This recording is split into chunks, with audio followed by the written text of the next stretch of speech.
one of the things that I haven't really done, one of the things that I also want you to pick up the next time is going to be an exposure sheet. Uh, Richard Williams, in one of those videos that I showed you, talked a little bit about the exposure sheet. But the exposure sheet is basically um, the notes to the camera operator as to what art to use to expose a frame of film. Okay, that's why it's called an exposure sheet and not a dope sheet. It's not a sheet for a dope. it's and so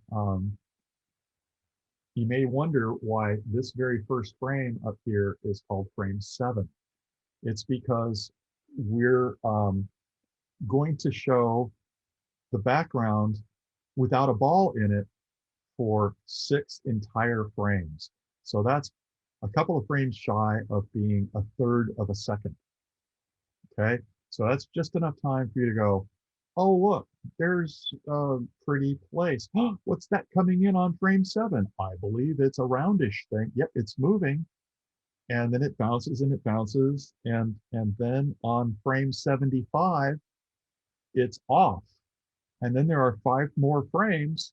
Actually, frame 75 is also shown for frame 76. And so there are about maybe 4 frames where it's not there. It's just a background through which a ball has just bounced. So that's a scene. Here is the world without a ball. Oh, look, there's a ball. It's bouncing 3 times. And now this is a world in which a ball has just bounced. And so that's a beginning and a middle and an end. And the middle, of course, is the important stuff. But why it's also kind of short is that it's almost half a second. So that when we put it on a loop to study it, there's a little blank that's almost half a second so that you can pause and rest and move your eyes over to the left to watch the ball coming in as you study it 3-4 times and look for things to happen. And so that's why the scene is going to start on frame 1 and it's going to be the background.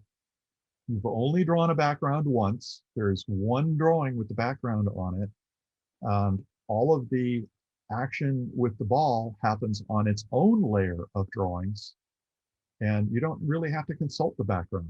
You just know where these guys are. So, for instance, this is, if this is frame 23, so we've gone frame 7, 9, 11, 13, 15, 17, 19, 21.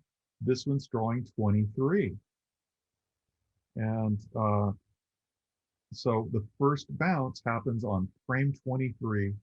So that frame 23 and frame 24, 1 second into the scene is when your first squash happens. And then it goes up and it bounces. And then the next time is almost 2 seconds, actually precisely 2 seconds. So there's entirely 1 second between this bounce and this bounce because it's frame 23 and 24, and this last one is frame 47 and 48. So once you're 48 frames into the scene, that's 2 entire seconds.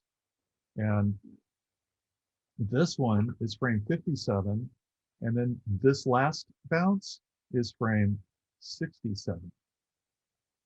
Okay, and the last one, this guy, is frame 75. All right. So you'll notice that I've got a spacing chart here. This is telling you when the bounce happens. So this is timing. How far apart the drawings are and which ones you do first, that's spacing. Okay. So before you study this and look at how many drawings you need here, because you know you're starting on 7 and then 23, you should know where drawing 15 goes.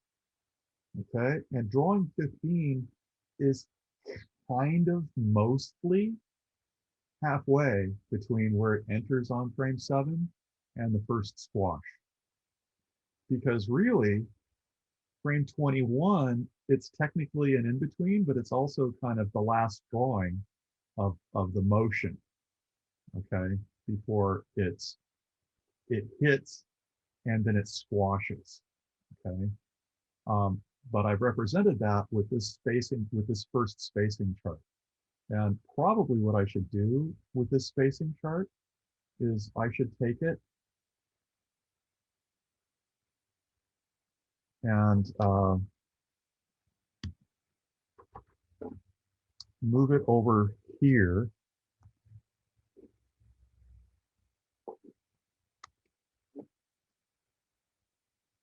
because it has mostly to do with that part of it. And so I'm going to take that and I'm going to merge it down onto the previous layer. So now that's all there, okay?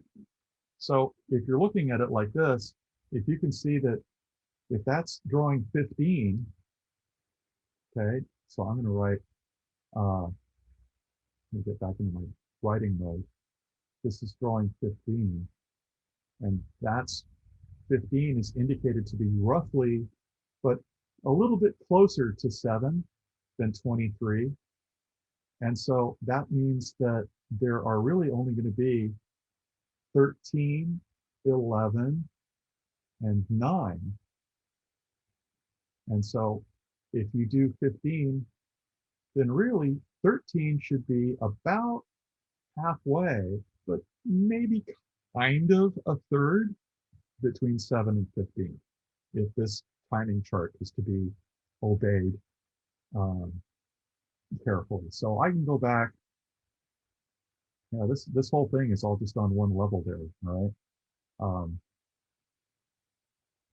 So I'm going to look at this is the one I'm drawing on. I'm going to figure 13. So this is another thing that's going on. I'm trying to make sure that 15 is sort of the last one that's round. Then it starts to stretch a little bit, and it should get longer, but also narrower, which I didn't do that great a job of. So sumi. So that's the last one, and then here I'll just to have it all on one layer. Look at me, I'm cleaning it up. I'm not doing that great a job.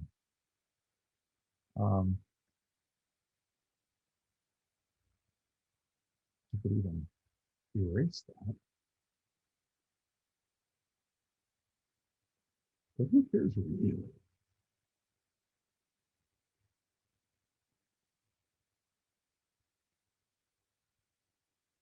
All right, so that's my squash. Okay. So we're back to, I still like to see the path. So this is the tick mark that I've placed for 13, because it's maybe it's got a little bit of overlap. And so while I have a plan, right, I don't necessarily need to be slavishly copying this. So I've drawn 13, and then over here, I'm going to draw 11. And so here's 11. And one of the things that I do is I kind of go, well, this is the spacing, and this is the, you know, and I also look at, I kind of care about here, and I care about here. And I don't want these to grow and shrink, because volume preservation is very important, okay? So now the only ones left are 11 and 9. So 11 is going to be exactly halfway between this one and this one. So I'm looking at this, and then I'm looking at this. So, you know, that's kind of where that's going to be. So that's 11. And then there's going to be a 9. So you can see that there's some hang time as it comes in. It's coming in from some hang time. And it goes like that. And those are all of the drawings. That's drawing 7, 9, 11, 13, 15, 17, 19, 21, and 23, the squash. Now, let's do another timing chart between 23 and 35, which is up here at the apex. I haven't drawn that on this one. So my apex for this path is going to be right up here. And I don't care. Part of the charm of animation, especially rough animation, is that it doesn't look perfect. You know, there's something to the wobbly line there that we like. But I still like to know and have a plan as to where I'm going. So between 23 and 25, okay, I'm going to put another timing chart. And so here's my other timing chart. It starts drawing 35. And it goes all the way to 47, which is the squash. Okay. And so between 35 and 47, I've decided that the halfway pose, where it's round and not stretched. Oh, wait. Sorry. Never mind. I have to get from 23 to 35. So, neener. 23 to 35. Okay, so between 23 and 35. All right, this is one where I've decided that it's on thirds. Okay, that and the way that you designate thirds, have you seen this? There's this big ellipse from here to here that converges on 15. And then there's another little ellipse that's kind of a halfway between 13 and 7. And then again halfway, and then another little one in there. And 15, 19 is halfway. All right, so if it's thirds though, one of the ways that you might look at it is to go like that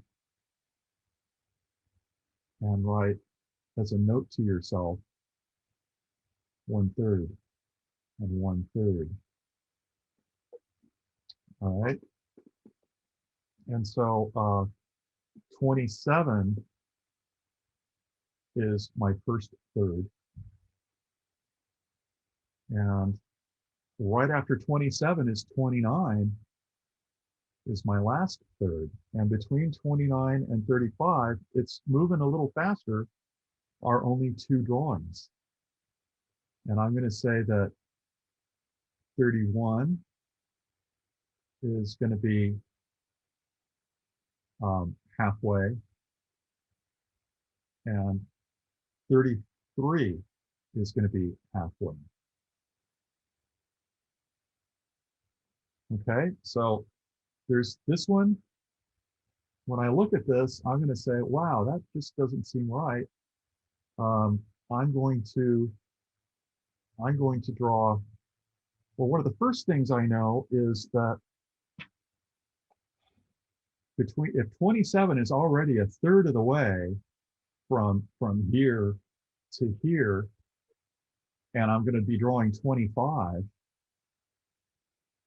one of the interesting things about, and then I'm going to take a separate layer and draw on that, just so that you can understand. I'm going to draw, we've got this squash, and the one drawing that goes before it is the content. Okay, it's going really fast, it's stretched, and it's stretched just before the squash.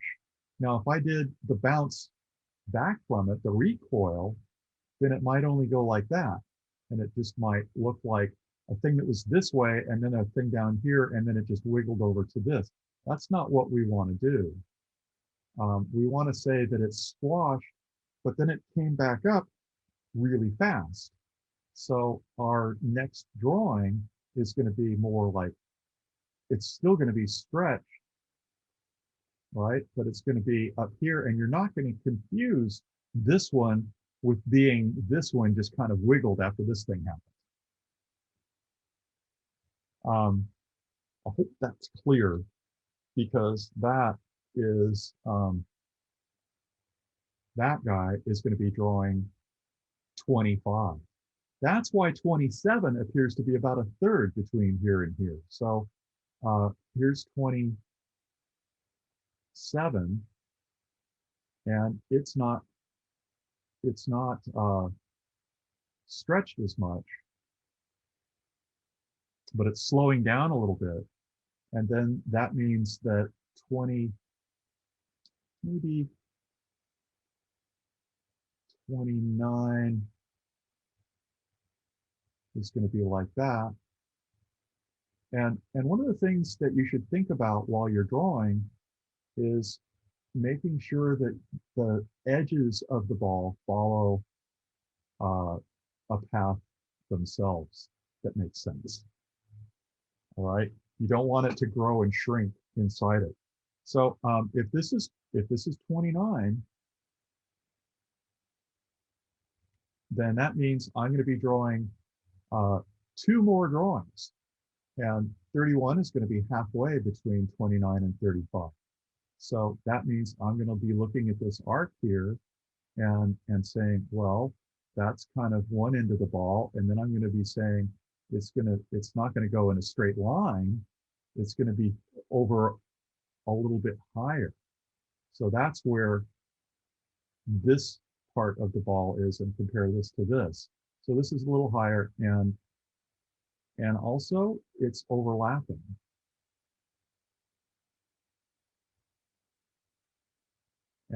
And so I'm checking the two. All right. And then it looks a little big, doesn't it? It just looks too big.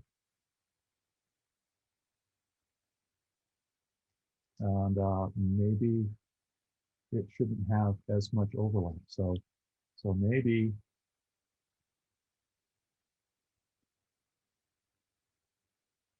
that's because volume control is our job. We have to make sure that the shape stays the same.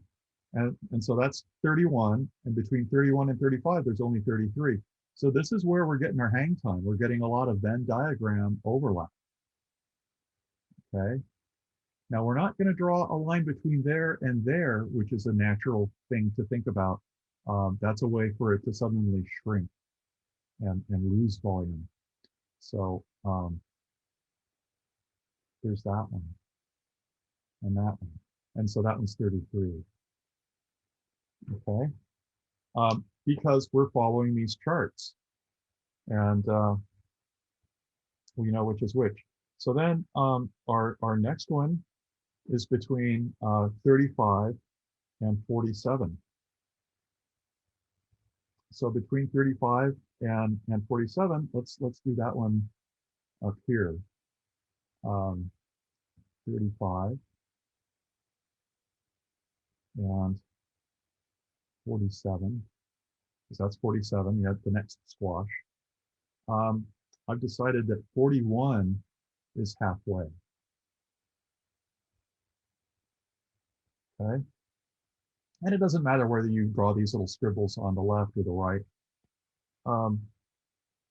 And so between, if 41 is halfway, that means you've got 37 and 39. And 39, we're going to be, what we've done is we've slowed in to this extreme of the apex in the middle, okay? And we're going to slow out of that.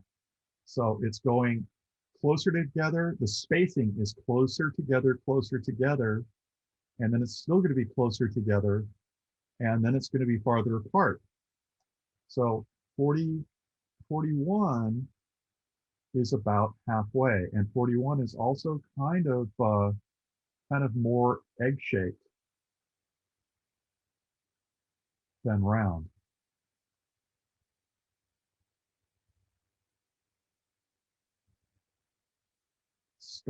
It's starting to stretch a bit. And that means it gets longer and narrower.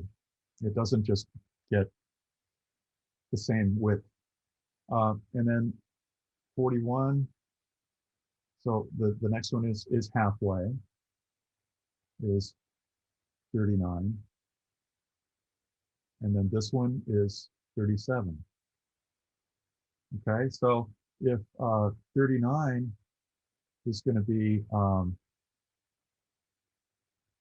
here, halfway,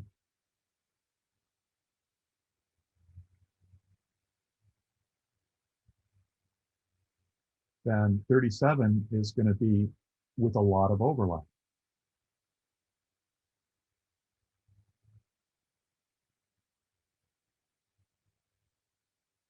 And then between 41 and 47, we've only got 43 and 45. Well, I've got it. I mean, really, there's only, we're going to have another stretch contact, just like this one. And that's what 45 is going to do. So 45 is kind of narrow and stretched. And this one is the one that's halfway, it's 43. And so when I look at this, I might go, you know, I kind of think this one should be up a little higher. And so one of the things that we talk about is the difference between pose to pose and straight ahead. I'm kind of doing both with this. This is sort of the border of straight ahead and pose to pose, because this is a pose and this is a pose, this is a pose. But my planning is as such is that, you know, this is 43, this is 45. Now I'm going to compress this and mail it out, and this is your blueprint for the whole thing. Because really all I had wanted anybody to do was the path of action. Okay. And I'm going to write the one between 47 and 57 down here. So I'm going to write 47 and 57. And I'm going to figure that, boy, what did I do here? 749, 51. Okay, so the one halfway is 51, between 47 and 57. And then after 47 is 49. And then there's really slowing in or easing into 57.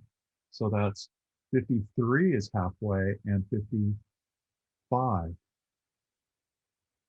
is getting really close to 57. So I'm going to go halfway, halfway, halfway, halfway, and then another halfway. Okay. So that one up there is 53.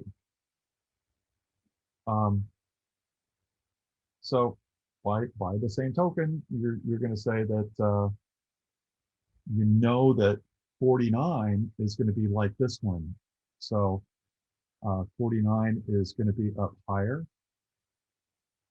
but maybe not quite as high as that one because it's lost a little bit of energy. So it's maybe going to be a little lower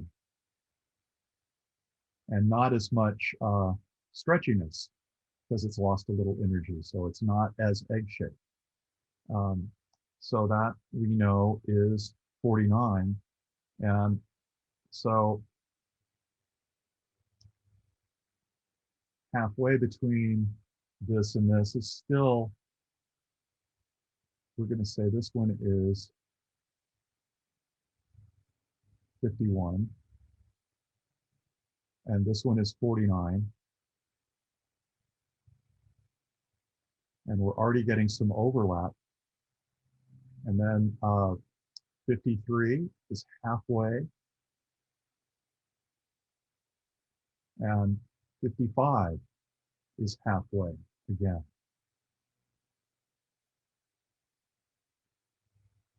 Does that help keep it clear? So then we got more. We got to get from 57 to 67. So 57 to 67, we're kind of,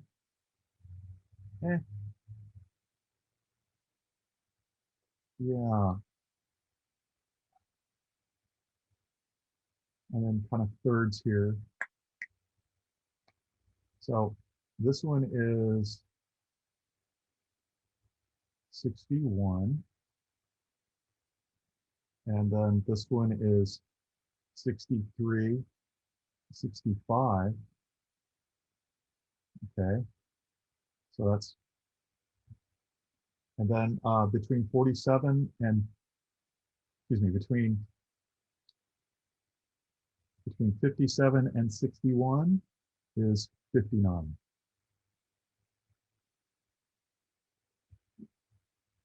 So you can see that 61 is the first one that you're going to do.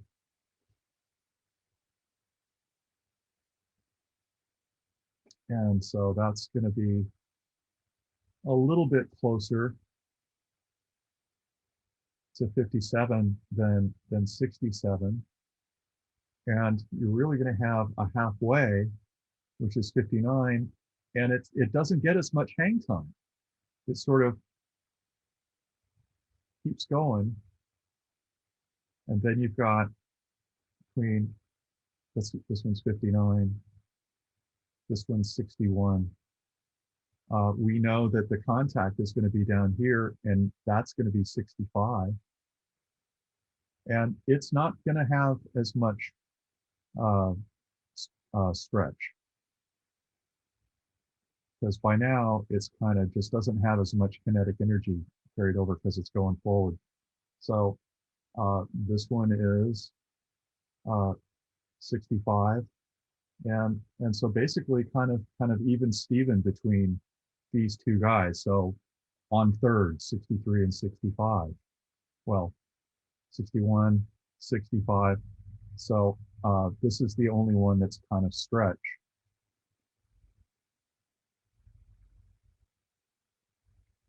And as far as the rest of this, from 67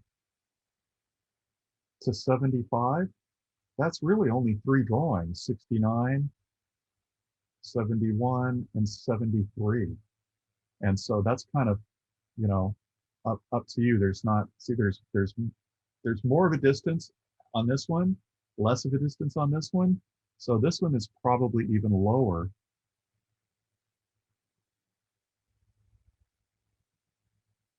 And then you just got this one. And then it's slowing down a little bit, but still out. All right. So I better smash this and make this a file that's available for you guys to work on. Okay, but do you get the sense of what it's like to work with spacing charts and planning, while also kind of seeing how that looks straight ahead? Now this is kind of creepy because I put it all on one drawing, and I could have almost been done with it. The important thing is to maybe you can take, you know, your path on one piece of paper, and then your planning drawings on another sheet of paper, and see what you think, and do this very sketchy and sloppy like this, okay? And then take your stack of drawings, and you know the ones to do first. You know to do drawing number 7 when it's just coming in, drawing number 23 when it bounces, then drawing 25 at the top of your arc, excuse me, drawing 35 at the top of your arc, and then drawing 47, your next squash, then from 35 to 47, because you see the timing up there. And then 57 is the top of your next arc. 67 is your next smash. And 75 is the last sliver of the ball on the way out. The other thing is these positions are kind of fixed. The one that's the penultimate drawing, 23, has the squash. Well, 21 is always going to be contacting right here. 45 is always going to be contacting the same place as the next squash. And 65 is going to be squashing on the bottom. But it's going to be less stretched, ideally. You know, maybe this shouldn't be quite so tall. And this shouldn't be quite as, you know, as stretched. And then your bounce back, the one right after this one, right after the squash, it's going to be farther on that one, not as far on this one, and even not as far on this one. And so those are the ones that you know that you're going to do first, and that means you're working pose to pose.